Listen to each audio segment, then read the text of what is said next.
19 November মঙ্গলবার সকালে সিউড়ি বিদ্যাসাগর ভবনে প্রাথমিক শিক্ষা সংসদের অফিসে কর্মীরা লক্ষ্য করেন অফিসের ভিতরে সাপ ঢুকে পড়েছে। তা দেখে কর্মীরা আতঙ্কিত হয়ে পড়েন। খবর পেয়ে কিছুক্ষণের মধ্যে সেখানে হাজির হন শিক্ষক ও সর্প বিশারদ দীনবন্ধু বিশ্বাস। তিনি এরপর অফিসের ভিতর থেকে বিশাল বিষধর গোখরো সাপটিকে উদ্ধার করেন। তিনি সংবাদ মাধ্যমের প্রতিনিধিকে বলেন, আজ বিকেলে বন দফতরের সহযোগিতায় সাপটিকে অনুকূল পরিবেশে পুনর্বাসন দেওয়া হবে। বিদ্যালয় সংসদ অফিসের পক্ষ থেকে কর্মী সহ অন্যান্যরা শিক্ষক দীনবন্ধু বাবুকে এর জন্য ধন্যবাদ জানান। বীরভূমের সিউড়ি থেকে মোহাম্মদ সফিউল আলমের রিপোর্ট।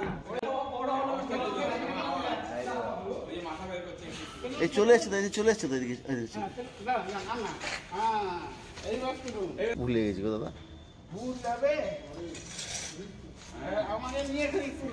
হ্যাঁ, ওইখানে দড়ি যেভাবে ধরতে পারে সেইভাবে দড়ি ধরুন। দুটো করে দড়ি, এক একজন দুটো করে দড়ি ধরে অনেক দূর চলে যান। দড়ি ধর। আচ্ছা, এবার আপনি সরে যান দাদা, আপনি সরে যান।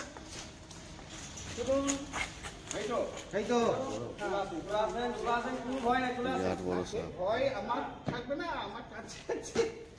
দাঁড়ান, উঁচু করুন। হ্যাঁ, আপনি ইয়ে করুন।